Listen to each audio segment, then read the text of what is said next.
할렐루야. 행복한 정시 기도 시간입니다. 우리는 믿음으로 사는 것입니다. 그래서 믿음의 치유가 가장 중요한 것입니다.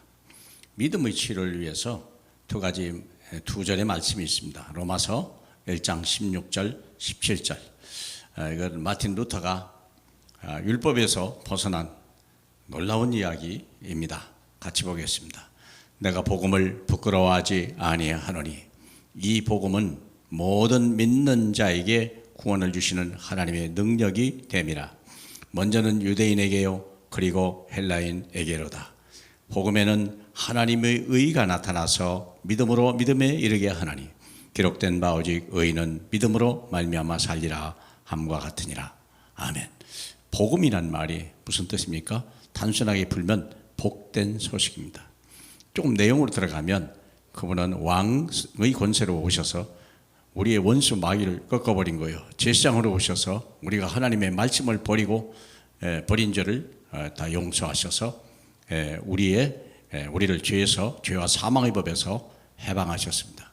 그리고 그분은 선지자의 권세로 오셔서 하나님만은 길을 열 뿐만 아니라 우리 인생의 주인으로 오셨습니다.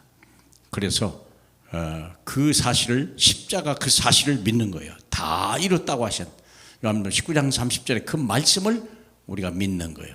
그래서 어떤 문제든지 그 말씀을 집어넣으면 살게 되는 거예요. 기쁜 소식입니다. 들으면 사는 거예요.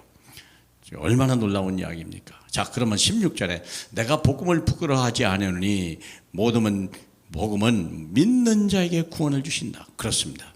지옥 백성이 마귀 운명에 잡힌 자들이 저항과 저주 속에 있는 백성이 예수 그리스도 십자가 사건을 믿어버리면 구원을 받는 겁니다. 우편 강도와 같이 단번에 행위에 있지 않습니다. 두 번째는 복음에는 하나님의 의가 나타나서 믿음으로 믿음에 이르게 하나니 기록된 바 오직 의인은 믿음으로 말미암아 살리라. 믿음이 구원을 받는 믿음이지만 우리 삶 속에서 수많은 믿음의 삶을 살아가려면 한 번에 되는 게 아닙니다. 그래서 믿음의 연상에 있는 걸 이게 언약의 여정이라고 말하는 겁니다. 그래서 모든 문제와 사건 위에 하나님은 이 예수가 그리스도라는 믿음을 가지고 징검다리같이 길을 깔아가기 시작하는 거예요. 그래서 수많은 사람들이 따라오므로 나는 징검다리가를 갔지만 이제 우리 후손은요 시온의 대로같이 건너가는 거예요. 그래서 16절은 구원의 믿음이면 17절은 삶에 대한 믿음이요. 그래서 의인은 믿음으로 말미암아 사는 것. 세상을 어떻게 삽니까? 믿음으로 사는 거예요. 그렇죠. 어려운 게 하나도 없어. 이걸 내 자녀에게 가르쳐줘야 되고 이걸 세상 사람에게 빨리 가르쳐줘야 돼. 이걸 돈으로 산다고 생각하고 권력으로 산다고 생각하고 자기 지식으로 살아야 되는 건 나쁜 건 아닌데 그것은 한계가 있다는 거예요. 그것 가지고는 반드시 멸망합니다. 그래서 우리는 믿음 위에 우리가 실력도 있어야 되고 학업도 있어야 되고 노력도 있어야 되고 우리가 힘씀도 있어야 되겠죠. 자, 보세요. 기억하고 있으라. 전도자의 믿음 치유. 하나님께서 우리를 축복하실 때 반드시 고난으로 포장해서 주시는 것입니다.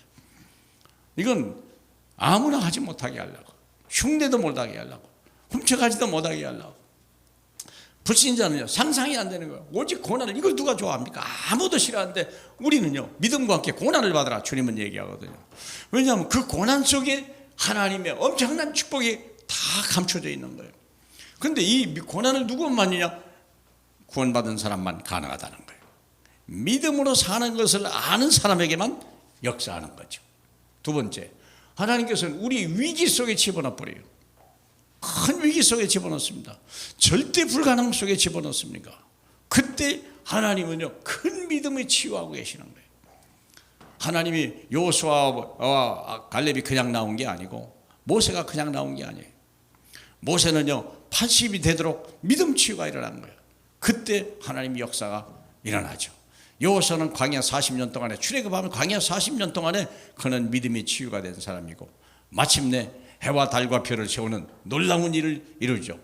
그래서 당신은 믿음의 사람입니까? 불신앙의 사람입니까?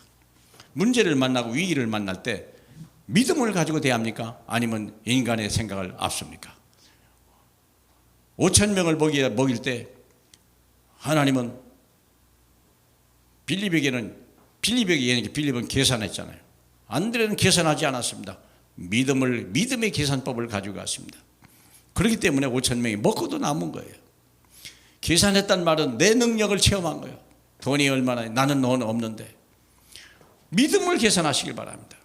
하나님은 누구에게 237과 후대와 이 시대와 이 지역을 맡기실까요? 사랑하는 여러분, 여러분의 직장을 여러분이 맡으시기 바랍니다.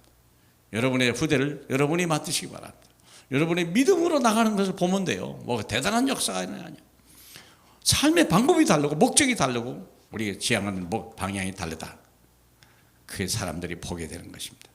사랑하는 여러분, 믿음의 치유가 일어나길 바라고, 누가 봐도 저 사람은 참 믿는 사람이다, 그런 칭찬과 인정이 되길 주님의 이름으로 축복합니다. 우리 하나님 감사합니다. 믿음 없는 자 되지 말고 믿는 자 되라 하신 우리 주님이여, 하나님 오직 의인은 믿음으로 말미암아 삽니다. 우리에게 그리스도를 믿는 믿음을 주시옵소서. 성령이 내 안에 계셔서 모든 걸 세밀하게 구체적으로 인도하시는 걸 믿게 하시고, 거기에 하나님의 크신 응답과 축복과 믿음의 놀라운 역사들을 보게 하여 주시옵소서. 내 자녀들 앞에서, 또 불신자 앞에서, 교회 안에서 하나님 믿음의 서밋으로 축복해 주옵소서. 예수님 이름으로 기도합니다. 아멘.